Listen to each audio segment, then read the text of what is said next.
Hello and welcome to Prairie Pulse. Coming up a little bit later in the show, we'll hear music from Sarah Morris. But first, joining me now is the longtime Prairie Public Director of Radio, Bill Thomas. Bill, thanks for joining us today. Sure. It wasn't hard to get here. Yeah, as you just came down stairs here to join us in the studio, we want to talk about your upcoming retirement. But before we do that, tell the folks a little bit about your background.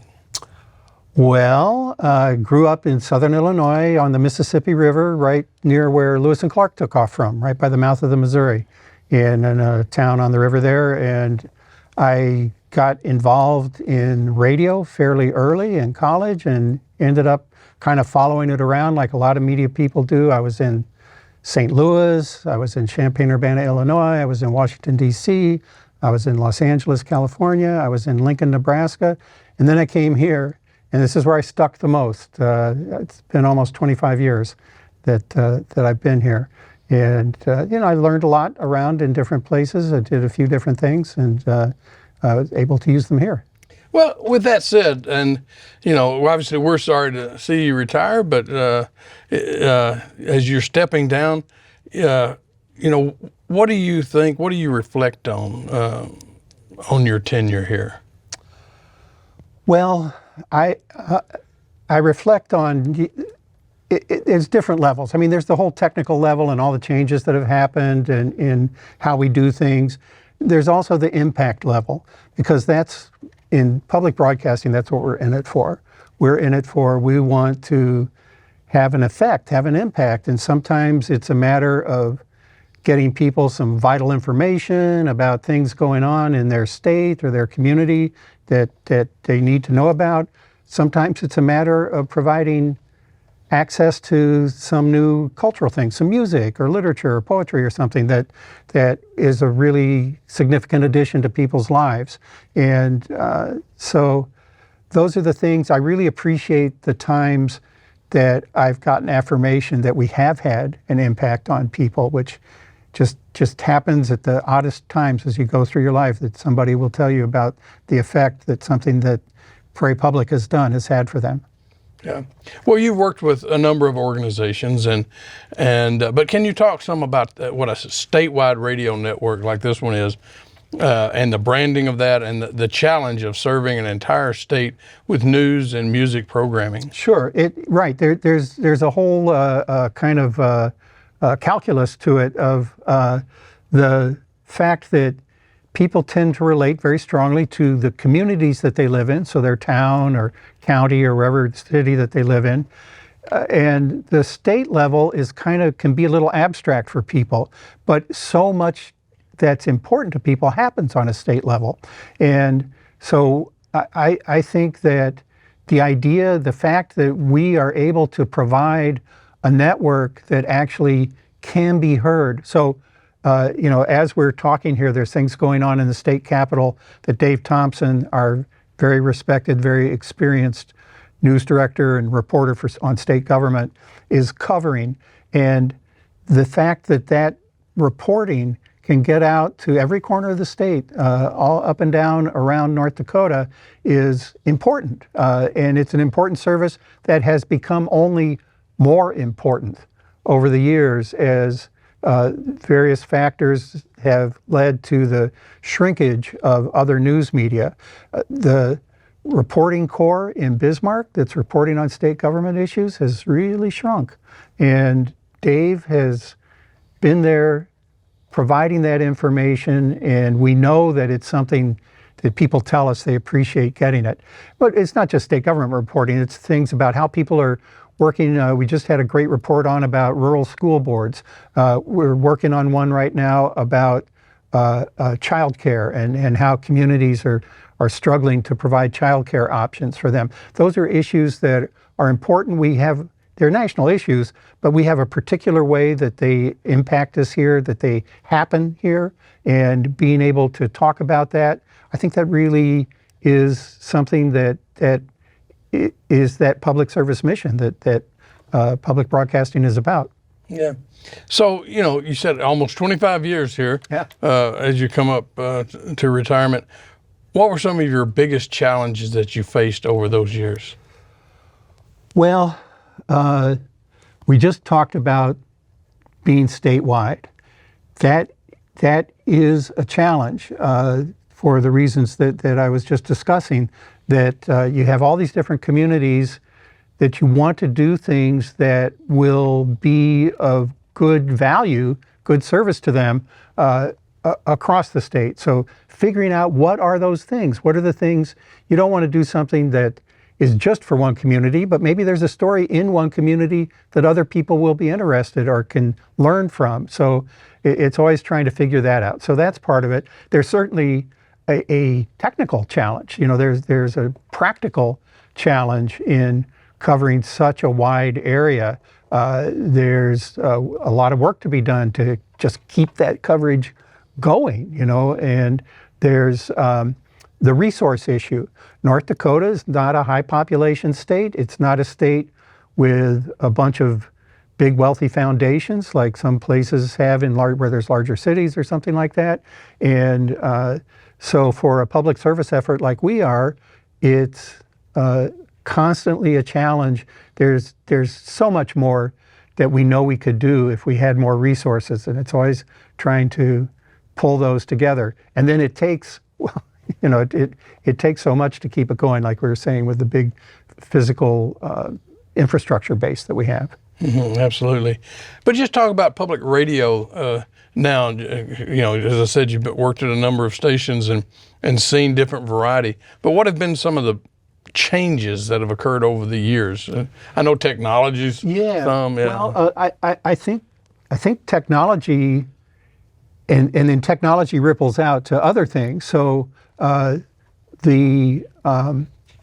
for instance, the ability to interview people at a distance has really increased. It's really gotten better. It used to be, oh, you wanted to get the people into the studio just because the sound quality issues, that you wanted people to be able to understand them when they talked. And if you did an interview with somebody who was at a distance, the intelligibility of it would go down. Well, that has really shifted. It's still nice to get people in the studio. I'm glad to be here now, but that has made such a difference that we're able to talk to people with pretty decent sound quality. Even for some of our shows, even people hundreds, thousands of miles away.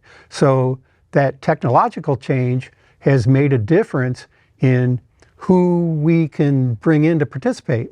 And then, of course, everybody's aware, and everybody in the media anyway is aware, and I think most of the world is aware, that the growth of the internet and the ability to publish digitally has really changed the equation a lot. And that's an advantage. It's a way to reach more people. It's a way to provide different kinds of content, maybe that you couldn't do before. But it's also a landscape that's just in constant change. And trying to figure out what can we do there within our resources that will do that extra thing that we couldn't do before. It comes up. I mean, there are things happening like that, but it's just a scramble to keep up with it. Yeah. So why is radio, and I guess when I ask this question, sort of that broadcast radio over the air, still such a valuable service, do you think? Well, because it's a relatively simple and straightforward way of reaching people. And it's interesting when you talk about radio over the air, there's a lot of radio over the air that people are actually not getting over the air anymore, but they still call it radio. They still say, I listen to the radio. When I talk to people, they say, I listen to the radio, and then I dig a little deeper. Well, they're listening on their phone, or they're listening on their laptop, they're listening on their smart speaker. So radio, the idea of an audio stream, and I think the connection, the personal connection, the storytelling connection, the evocative nature of audio continues to be something that's strong. And I think there is a thing of, with what we call the stream now, whether it's over the air or through your phone, but the ongoing service that we provide, there's a curation effect. There can be staggering number of choices of things to pick on the internet.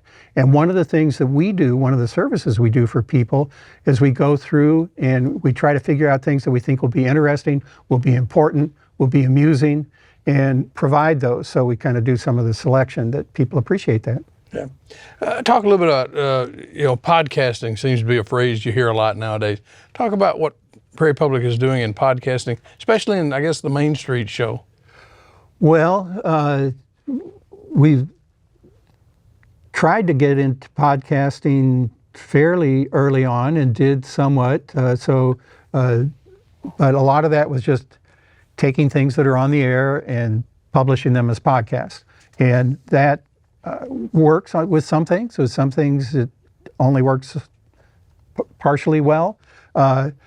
We are looking at things that are really and working on a project right now as we do this interview that originate as a podcast. Within the workings of the Main Street show, we're working on coming up with things that are what you'd call podcast first. There are things that we do like Dakota Datebook, 3-minute feature about things happening around North Dakota through history and currently. And that works great as a podcast, just as it is. But we're looking at the way that a podcast can allow us to do a deeper dive than we are able to do, and then be able to provide it in a way that will have more potential to connect with the people who are very interested in it. So it's podcasting. There was kind of a huge surge in podcasting. It kind of ebbed back a little bit, but it is there and continues to be an incredibly strong way to meet people. That's how people are getting information. That's how people are getting culture, many people. And so we've got to be there doing it. So we're trying a few different things. Yeah. So what are the biggest challenges that do you think that your successor will face? Well, certainly surfing the wild waves of the digital transition is something that is going to be for anybody working in this field. And coming into an organization that I think a challenge will be that I've been here a long time. It's always tough to come in after somebody's been around for a long time. But I hope we get somebody who will be able to come at that in a logical way and work on it. I think resources where we can find support and partnerships, things that we can do. Certainly we're looking to see if there's a way we can build more events and in-person things, as well as the digital distribution and the broadcast over the air distribution. So there's a lot to do, actually. Yeah. Well, you keep saying digital. So what is digital radio? Well, so there's straight ahead digital streaming. It's the same thing if you're an old person that you're used to get on that radio in the kitchen or in the bedroom, or the clock radio, which under a certain age, people just don't have those anymore. But so that comes out over the air, and it's a continual stream, and then that's also available digitally. So you can go on the Prairie Public app, or you can go through one of many radio apps and pick up our various streams, because we have more than one that we offer with different programming. Then there is the on-demand aspect of where somebody goes, oh, I heard somebody told me Dave Thompson did an interview with this one legislator about this bill that came up, and you can go to our website and listen to that or read it, actually more likely read it, on demand. And that's digital radio, because it's all part of this thing that radio is kind of a generic overall term for it. And there's the things that you can subscribe to get. I talk to some people who tell me, oh yeah, I listen to public radio when they hear where I work, and then they proceed to tell me what they do. None of it's on a radio. It's all through the internet, and it just increases the ways that you can connect with us. Yeah, Bill, over the years, of course, I know you've had a chance to meet with members of the public, whether they're public radio members or just listeners and users of the service. What kind of views do you get? What kind of relationship do you have with those people out there? Well, of course, the nice part is there's a lot of people who really, really appreciate what we do and they want to tell us about it. Now, it's interesting, though, you often hear more from the people who have something critical to say, and I appreciate that they take the trouble to tell us when there's something that they don't like, because they could just forget about them, but I think they understand that we are open to criticism, and we try to learn from it. And sometimes we go oh yeah, they're right. We need to change that. So it really varies. But I mean, the most frequent thing is there are people who just really appreciate having this service. And occasionally we get people who are moving to the area and just tell us how glad they are it's here. Yeah. Well, Bill, I said almost 25 years you've been here. You've helped build not a statewide network, but a region-wide network. We're more than just North Dakota. What are you most proud of over the years as you retire when you look back? Well, it'd be great if there was some really cool individual show that I did that I participated in. I mean, the thing is, I'm the director of radio. So it's my job to facilitate everybody else. And what I'm proudest of is that over the years, we've actually been able to build a better service. And we gauge that by looking at the people who've become members. We gauge that by looking at the figures on the people who use the service that has grown over the years. But I also think of recently, I was flying back from a meeting and I happened to sit next to somebody and you just started talking and she said, oh yeah, I farm south of Jamestown. She said, my kids do most of the farming now. I just missed harvest. And when she heard I worked for public radio, she said, oh, I'm a sustaining member, which was great. And then the plane took off. We couldn't talk so much. When it landed again, she said, I've been thinking while the plane was flying, you made such a difference to me. You were my window to the world. I don't know if I would have stayed here without Prairie Public. So I can be proud of that.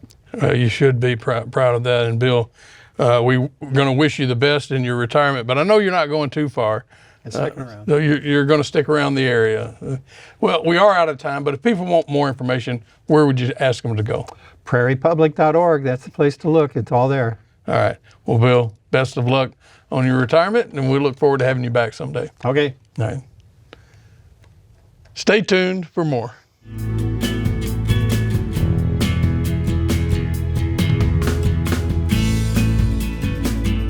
Sarah Morris of Shoreview, Minnesota, writes and performs a style of Americana music that encourages the audience to let go of stress or confusion and focus on healing and personal wellness.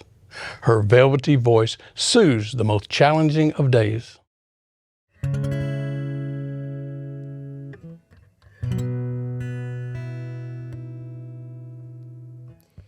A hint of the grand design, a peek at the master plan, a whisper that the cards I need are already in my hand. A couple of neon signs shaped like an arrow saying right this way to the path I'm meant to travel. A bit of confirmation I belong where I am at. I could use some of that.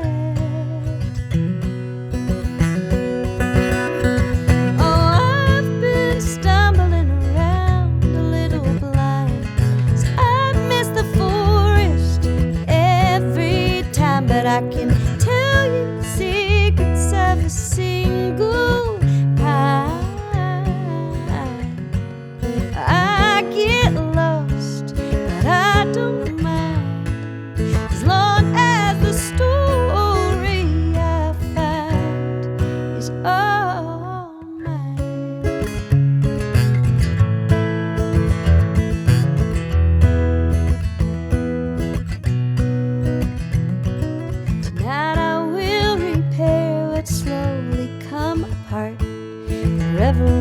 comfort of my quilted heart.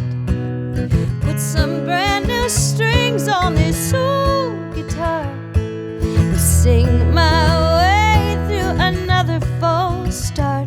If I'm lucky, the words will come out right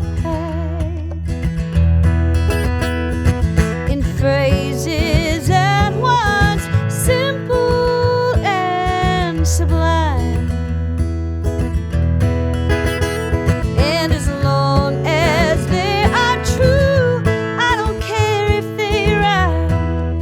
Wouldn't that be nice? Oh, I've been stumbling around a little blind. I miss the forest every time, but I can tell you the secrets of a single pine. I get lost, but I don't mind, as long as the story I find is all mine. The miles and miles of the right, wrong turns, the lessons I've tried hard to learn, each beautiful scar I've earned all mine.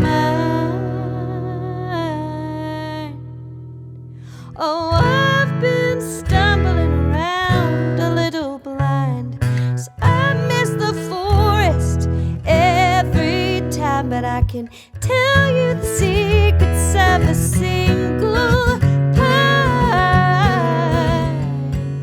I get lost, but I don't mind, as long as the story I find is all mine. All mine.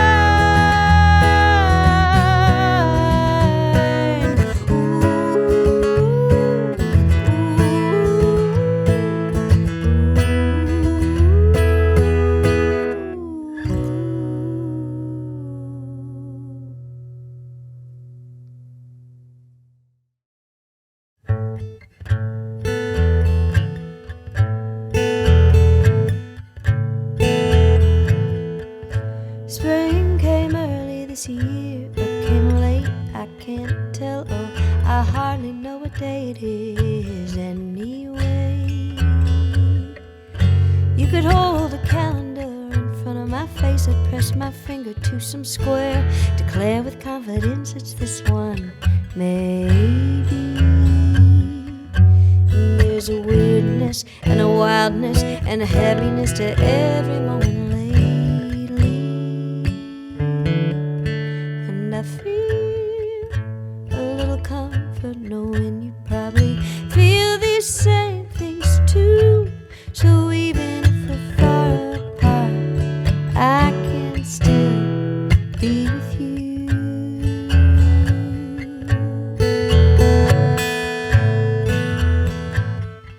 The weeks are flying by, the hours are just limping along. My heart can't settle on a song to fit the mood I'm in, which is a restlessness like I've never known. I've paced each inch of my kitchen floor, though my door's unlocked. There's an open road if I had the inclination. And there's a bitterness, but a sweetness too, and a darkness and a light that finds me daily.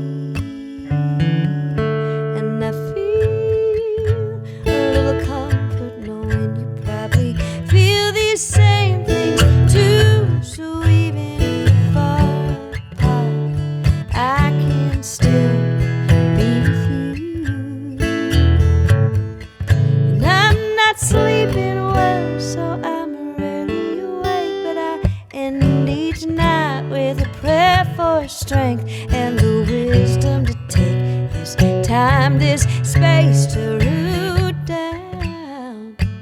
Trust one day we will bloom out again. And I feel a little comfort knowing you probably feel these same things too. So even if we're far apart, I can still, oh, I can still feel a little comfort knowing you probably feel these same things too. So even if we're far apart, I can still, oh, I can still be with you.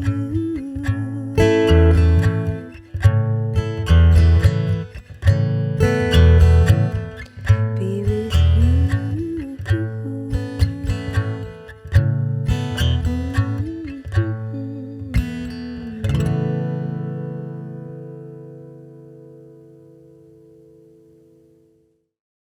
Well, that's all we have on Prairie Pulse for this week. And as always, thanks for watching.